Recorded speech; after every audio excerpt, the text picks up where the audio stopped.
Hello friends, அஸ்ஸலாமு அலைக்கும். Welcome to my channel as Tamil. நான் உங்கள் சாய் ராஷிக். இன்றைக்கி நம்ம சேனலில் கிச்சனுக்கு தேவையான முக்கியமான ஒரு டிப்ஸ் தாங்க பார்க்க போகிறோம். நம்ம வீட்டு தோசைக்கல் பார்த்தீங்கன்னா சுற்றி ரொம்ப கருப்பாக ரொம்ப கேவலமாக இருக்கும். அதை நம்ம ரெகுலராக யூஸ் பண்ணிட்டு இருக்கனால அது நமக்கு பெரிய விஷயமாவே தெரியல. இன்றைக்கி நம்ம அந்த தோசைக்கல்லை 10 நிமிஷத்தில் சூப்பராக எப்படி க்ளீன் பண்ணுறதுன்னு பார்க்கலாம் வாங்க.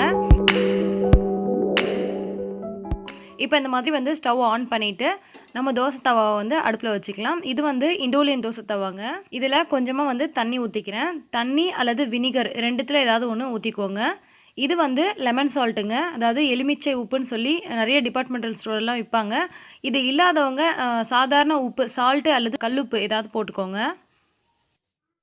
இப்போ ஒரு எலுமிச்சை பழத்தை பாதியாக கட் பண்ணி இந்த மாதிரி வந்து இந்த சுற்றி உள்ள இடங்கள்லாம் வந்து இந்த எலுமிச்சை பழத்தோட தேய்ச்சிடலாம். ஏன்னா இந்த ஓரத்துலலாம் பார்த்தீங்கன்னா ரொம்ப அந்த எண்ணெய் பிசுக்கெல்லாம் படிஞ்சு போயிருக்கும் கருப்பாக. ஸோ அந்த மாதிரியான பிசுக்கெல்லாம் வந்து கொஞ்சம் எடுத்துகிட்டு வரதுக்கு ஹெல்ப்ஃபுல்லாக இருக்கும்.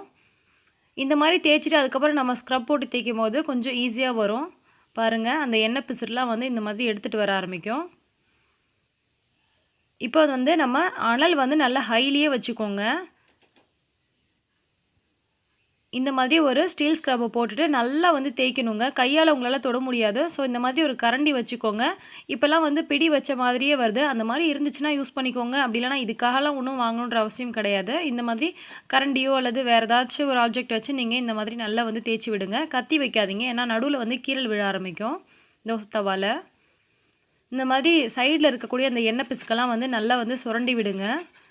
நம்ம ஹை ஃப்ளேமில் வச்சுருக்கனால அனலில் பார்த்திங்கன்னா இந்த நம்ம ஸ்க்ரப்பை வச்சு தேய்க்கும் போது நல்லா வந்து நமக்கு எடுத்துகிட்டு வரும் கொஞ்சம் ஈஸியாக. இப்போ ஓரளவுக்கு முடிஞ்ச வரைக்கும் பார்த்திங்கன்னா நம்ம இதில் தேய்ச்சாச்சு. இப்போ அந்த ஸ்க்ரப்பர் எடுத்துகிட்டு ஒரு துணியால் வந்து லைட்டாக தொடச்சிட்டு காமிக்கிறேன் பாருங்கள். முன்னே இருந்ததுக்கும் இப்போ இருக்கிறதுக்கும் அந்த சூட்டில் நம்ம தேய்க்கும் போது ஓரளவுக்கு நமக்கு ஈஸியாக வருங்க. பட் ரொம்ப ஈஸிலாம் கிடையாது. நம்ம ஸ்க்ரப்பர் போட்டு அதுக்கப்புறம் நல்லா தேய்ச்சி எடுக்க வேண்டி வரும். பட் நார்மலாக நம்ம கழுவுறதை விட இது கொஞ்சம் ஈஸியாக இருக்குங்க. இப்போ நம்ம விம் லிக்விடோ அல்லது நீங்கள் பாத்திரம் கழுவுறதுக்கு என்ன யூஸ் பண்ணுவீங்களோ அதை போட்டு இந்த மாதிரி ஸ்க்ரப்பரால் நல்லா வந்து தேய்ச்சி விடுங்க. இப்போ வந்து தோசைக்கல் ஓரளவுக்கு ஹீட்டாக தான் இருக்குது. கை பொறுக்கக்கூடிய அளவுக்கு சூடு இருக்குது. சூடு குறைஞ்சிடுச்சு அப்படின்னு சொன்னால் இன்னொரு முறை வந்து நீங்கள் அதை லைட்டாக வந்து சூடுபடுத்திட்டு அதுக்கப்புறமா நீங்கள் தேய்ச்சி எடுத்திங்கன்னா கொஞ்சம் ஈஸியாக வரும். இப்போ இந்த மாதிரி பின்னாடி சைடு பார்த்திங்கன்னா ரொம்ப வந்து படிஞ்சு போயிருக்கும். இது வந்து பார்த்திங்கன்னா வரவே வராதுங்க, ரொம்ப கஷ்டம் இது எடுக்கிறது. ஸோ இந்த மாதிரி கத்தி வச்சுட்டு இந்த மாதிரி பண்ணிவிடுங்க. நம்ம வந்து தோசைக்கல்லை வந்து அடிக்கடி நம்ம கழுவுனாலுமே பார்த்திங்கன்னா வீணாக போயிடும். அது எப்படின்னா தோசை வந்து ஒழுங்காக வராது. ஸோ இந்த மாதிரி வந்து நம்ம எப்போவாச்சும் தான் பண்ணணும். மேக்ஸிமம் பார்த்திங்கன்னா ஒரு 3 மாதத்துக்கு ஒரு முறை இந்த மாதிரி செஞ்சு வச்சுக்கிட்டிங்கன்னா உங்களுக்கு ரொம்ப அழுக்கு படியாது. அதாவது இந்த மாதிரி கறி படியாது. தோசைக்கல்லும் பார்த்திங்கன்னா நல்லாயிருக்கும். நீங்கள் அடிக்கடிலாம் வந்து இந்த மாதிரி ஸ்க்ரப்பர்லாம் போட்டு வாஷ் பண்ணக்கூடாதுங்க. ஸோ இப்போ இந்த மாதிரி வந்து நல்லா தேய்ச்சி விட்டாச்சு.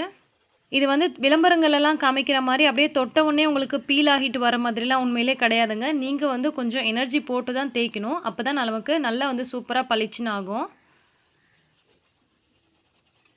பாருங்கள், ஃபஸ்ட்டு எப்படி இருந்துச்சு, இப்போ எப்படி இருக்குன்னு. இன்னுமே கொஞ்சம் வந்து நான் டைம் ஸ்பெண்ட் பண்ணி பண்ணேன்னா இன்னும் அந்த கருப்பெல்லாம் வந்து எடுக்க முடியும். ஆனால் இதுவே போதும்னு சொல்லிவிட்டு நான் வந்து அதுக்கு மேலே வாஷ் பண்ணல. இப்போ இந்த மாதிரி நம்ம கழுவிட்டோம் அப்படின்னு சொன்னால் உடனே வந்து நம்மளால் தோசை சுட முடியாது. ஸோ வந்து அடுப்பில் வச்சுட்டு ஹீட் பண்ணிவிட்டு ஒரு முட்டை வந்து போட்டு எடுத்துக்கோங்க. ஆஃப் பாயிலோ ஆம்லேட்டோ அல்லது ஃபுல் பாயிலோ உங்களுக்கு என்ன விருப்பமோ இந்த மாதிரி முட்டை போட்டு எடுத்துகிட்டு அதுக்கப்புறம் நீங்கள் தோசை சுட்டிங்கன்னா உங்களுக்கு நல்லாவே வரும்.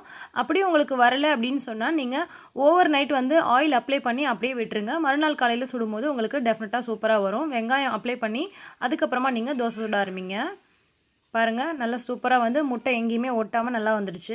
இந்த வீடியோ உங்களுக்கு பிடிச்சிருக்கும், யூஸ்ஃபுல்லாக இருக்கும்னு நினைக்கிறேன். பிடிச்சிருந்தா மறக்காமல் லைக் பண்ணுங்கள். அப்படியே மற்றவங்களுக்கும் ஷேர் பண்ணுங்கள். இன்னும் பல சூப்பரான டிப்ஸ் அண்ட் ரெசிபிஸ் உடனுக்குடன் தெரிஞ்சுக்க ஆஸ் தமிழ் சேனலை உடனே சப்ஸ்கிரைப் பண்ணுங்கள். எல்லா புகழும் இறைவனுக்கே. நன்றி.